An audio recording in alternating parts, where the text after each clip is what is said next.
Շնորհակալ եմ։ Երկու բառ եմ ուզում ասել։ Ամենակարևորը ինչ նպատակով որ սկսել եմ կառուցել, սարքել, երկար մտածել եմ, հաշվարկել եմ, գծե բռնել եմ եւ իմ նպատակն է եղել, որ որպես մենք առաջին քրիստոնեաց աշխարհում, որ սա կարողանանք իրականացնել, որ մենք ասելու բան ունենք, աշխարհին ներկայանալու, հաշտության, համերաշխության, միասնության համար մենք տաղանդավոր ազգ ենք, հզոր ազգ ենք, հզոր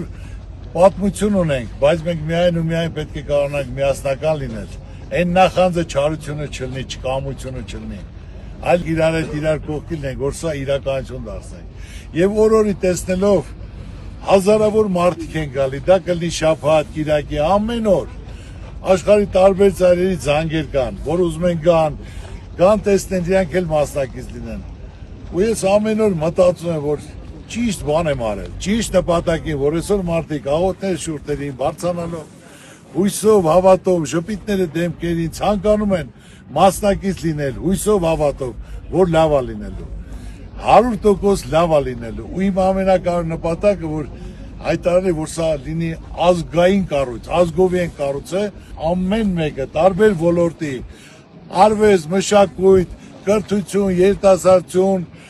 կռվող տղաները, քոչակառուները, բոլորը դիում են, բոլորի համար դռները բաց է։ Բոլորն էլ կարող են գալ, տեսնելով այն, որ պետք է լինի ազգային, միասնական կառույց, հույսի, հավատի, որ մենք կարողանանք այս վիճակից դուրս գալու, մեր երեխեքին չթողելու այս խեղճ վիճակում։ Դա մենք կարող ենք անել միասին։ Ով ինչ կարանի, նա պետք է անի։ Ծանոթ բարեկամով չի, կուսակցությունով չի, այլ կարանի, պետք է հնարություն տաս անի, որը դա իծնի Աստծո կամոք այդ մարդուն այդ շնորհը տրված է։ Եվ ուզում եմ ասել, որ բոլորը ուշադրություն կլինեք, այսօր ես ուղերձ եմ հղելու։ Ինչ որ ես քանի ժամանակ տեսել եմ, զգացել եմ, ձեր բոլորի նպատակն էլ թող իրականություն դառնա։ Անհնարին ոչինչ չկա։ Պետք է ունենաս հույս, հավատ, պահվածք, նվիրվածություն, արդարություն։ Մնացած ամեն ինչ Աստված կտա, Աստված այդ շնորհը կտա, եթե մարդը նախանձ չի, այլ կամեցող բարի մարդ է։ Աստված պահպան բոլորին։